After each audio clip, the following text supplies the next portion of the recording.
On the other side of thing, the Kings, we know what kind of season they've been having. And last night, look, D-Fox had 35 points. Sabonis had 24, 15, and 7. But firepower-wise, those are two guys, Chandler. Do they have enough to really make a push come playoff time?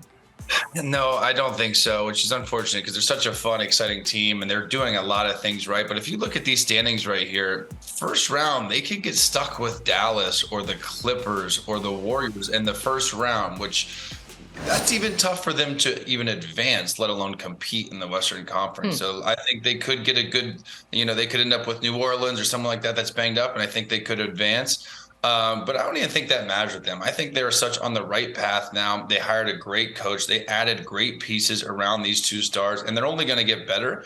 And this isn't like a one and done playoffs for the Sacramento Kings. So in my opinion, regardless if they advance, if they don't, this is a hell of a year for the Sacramento Kings. They are back and they are going to be competing for the next 3 to 5 years while they keep this young core. But this year's tough. I think it's too deep.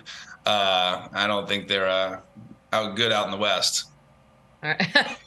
Famous words. 16-year drought. I think Kings fans like Eddie G are going to take a playoff berth at the very least. But I think get in there. When you look at this team, they've got a lot of assets moving forward as well. There was a sense even leading up to the deadline, how active will the Kings be? They have Harrison Barnes on an expiring contract. I'm sure they're going to look to bring him back in the summer, just in terms of how important he's been to their culture and the fabric of what they're building.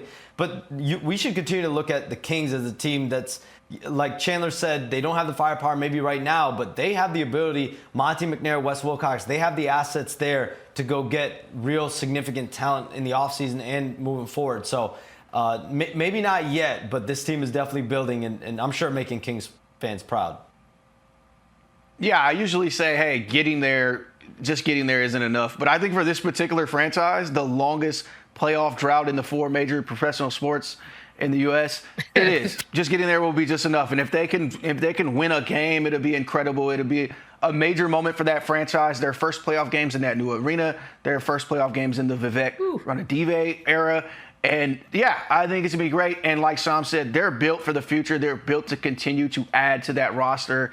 And they have a ton of pieces. So you have your cornerstones right now, De'Aaron Fox, Domantas Sabonis, and you go from there. Even with Keegan Murray, you heard his name a little bit at the trade deadline too. Great, talented rookie, but that's also could fetch you quite a nice haul on the open market as well. So I'm with Shams. Getting there is going to be great, and then they can focus on the future after that.